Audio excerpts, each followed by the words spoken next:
Причекот на министерката за одбрана Славјанка Петровска во Лондон ги разгори социјалните мрежи. Бројни реакции следуваат како за време на смотрата, која според дипломатскиот протокол треба да биде пропратена со чекорница или марш, беше освирена песната Јовано Јованке, што досега не било случај со други делегации. Иако британската гарда укажа голема чест на министерката и поздравното обраќање беше кажано на македонски јазик, што е почит кон земјата гостин, сепак поранешни амбасадори на Македонија бурно реагираат дека во случајов најверојатно станува збор за пропуст на македонскиот протокол кој не бил усогласен. Дополнително проблем представува и моментот што додека од видеоматеријалите не се гледа дали воопшто интонирана македонската химна, која треба да се интонира додека гостинката е на подиумот и ја слуша со став мирно.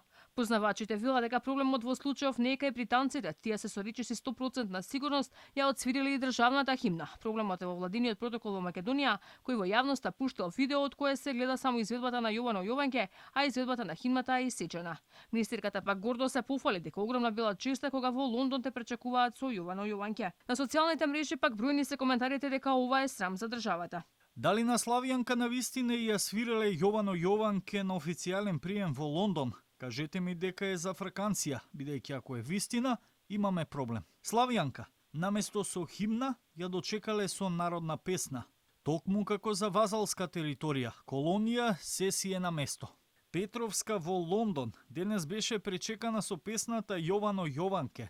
Срам за државата, понижување за народот. Инаку Петровска беше во официјална посета на Обединетото кралство, каде се сретна со британскиот државен секретар за одбрана Бен Валас.